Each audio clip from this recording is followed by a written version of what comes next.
Hey guys, hope you're doing well. This video is going to be dedicated to the sweep picking technique, more so how to clean it up, how to make it really efficient, and looking at a few of the subtleties in the technique that really make it go to that next level. So yeah, most of this is going to be camera angle spent down at the right hand. We'll run through a couple of basic arpeggios that'll help you practice these, and I'll show you a couple of little practice routines that I've kind of developed over the years to practice this myself, and yeah, we'll go from there. Okay. So as I was saying before, a lot of this technique in the sweep picking is to do with the right hand, yeah? So I'm going to go right from the ground up, and we're going to start just with the right hand, no left involved at all, right? Now, I'd encourage you to practice not only just on clean, and a lot of people say practice on clean, but the good thing about practicing with a decent amount of drive is all that extra noise is going to come through. I find people that they'll practice on sweep picking just on a clean channel for a while, but all that extra noise that gets developed from not muting properly doesn't really come through as much as it will with drive. So it's important to practice with gain as well. So let's get into it, yeah? So what I want you to do, this is economy picking as well. Economy being, traveling the same direction, using the same pick stroke between strings. What we want to try and do is literally just travel down those 6 strings. And you see what I'm doing there? I'm not individually picking each one. I'm not letting my pick hover in the air and pick the next one, so on, so on, so on. What I'm doing is picking through the string, hopefully you can see that okay, and letting it rest on that next string. See this? This is the motion you want to get going. So I just want you to do this. 1, 2, 3, 4, 5, 6. Making sure that contact is being felt on that string. What I should have mentioned before too is the elbow traction. You don't want to keep your arm in the same position. It's one of those only things in guitar where you really want to use the arm for technique. So when I pick, if I do this and my arm doesn't move, you notice my wrist is in this awkward position by the time I get to that final string. It just means that your technique isn't going to be consistent on the top E as it is, down in that higher register there. So let you punch yourself in the knee. That's kind of the direction you want to go for. It's that slightly angled direction towards that neck pickup. And when you're coming back to, it's the same thing. It's slightly back towards the bridge. Not much, but just a little bit. It's just that natural gravity kind of motion where you let that arm fall and come back up. Now, let's do this upstroke as well. So we're going to go 1, 2, 3, 4, 5, 6. 1, 2, 3, 4, 5, 6. On the way up, it's the same thing. I'm plucking that string and letting the motion pull me to rest on the next string. Make sure you feel that contact with your pick resting there before you go on that next string. Slow is good, yeah? I'm just muting the strings here with the left hand too. And what I'd practice as well, here's another little subtlety, is when you go down to that bottom E, don't just let your pick float. Actually catch it on the upside, ready to go. So if I go catch, same on the downside, catch. So I've got that little pause, but it's just helping me get set up for that next run. Really good right hand tool.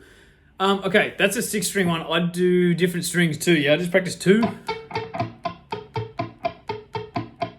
then go to 3, 4,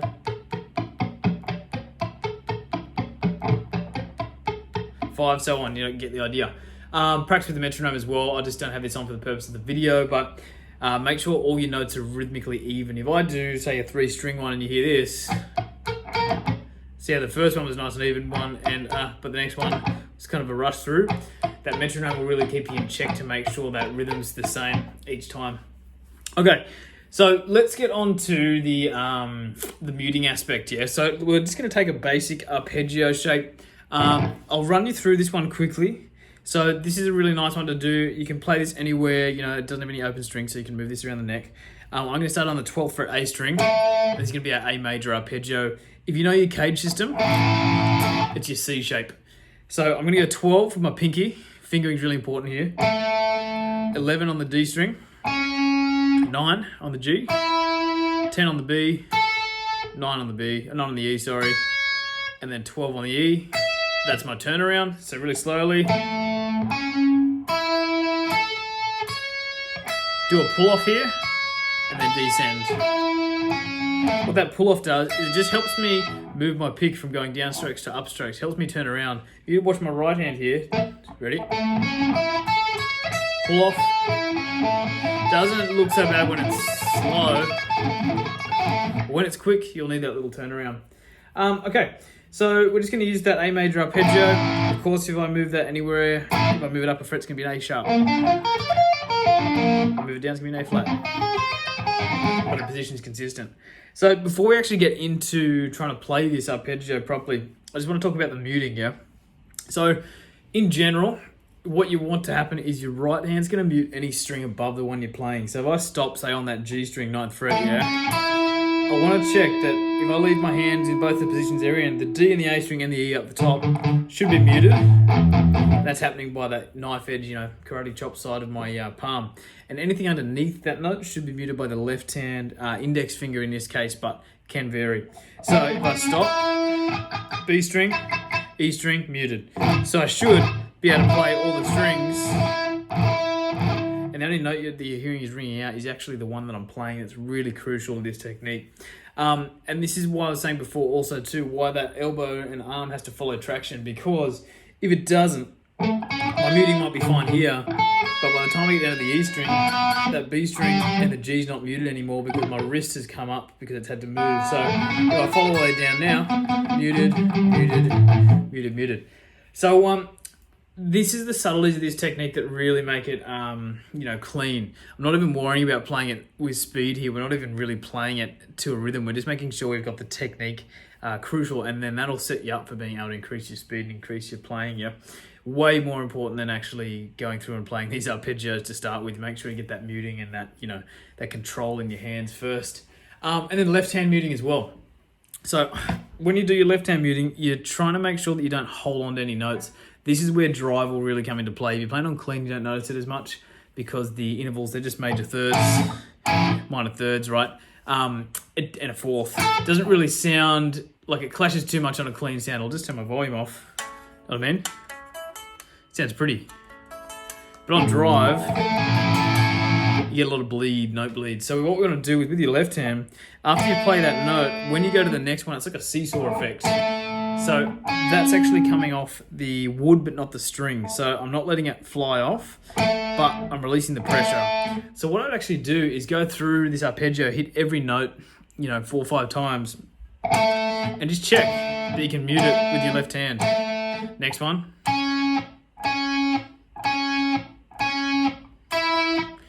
So I'm letting my finger come off the wood, off the fretboard, but not off the string.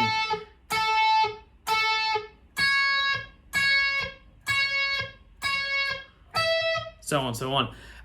That combined with the right hand muting is what's going to make it clean. So when I do it now, just single notes, you'll notice.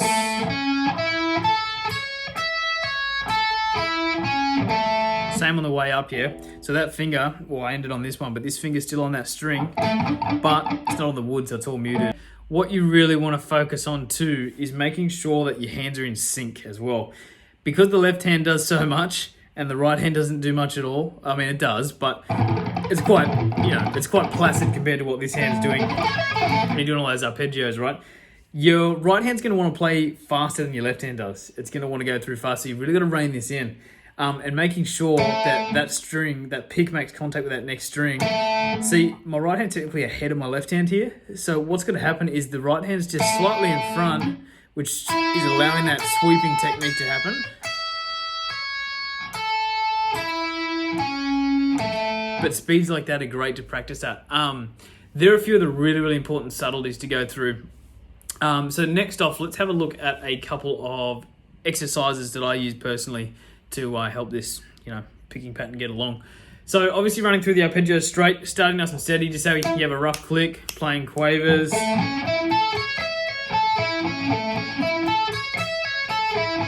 With your click, then go into triplets.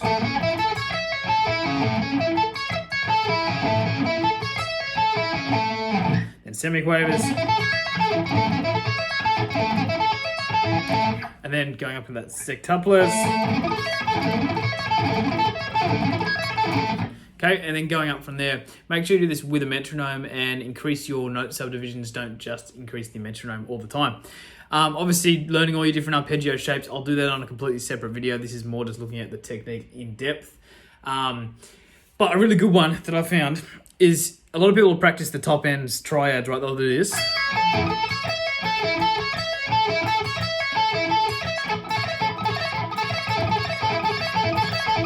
You hear that all the time. But I made this little exercise a little while ago where you actually travel through the arpeggio doing a very similar idea. So if I go 1, 2, 3, 4, 5, 6, and then that's my new start. 1, 2, 3, 4, 5, 6. 1, 2, 3, 4, 5, 6. So we've got 1,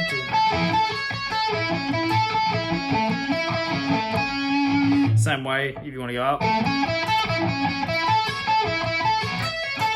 That's a really good one to practice as well. And of course, once you get your right hand going, I'd actually go through and alternate pick these and work on doubling and tripling. So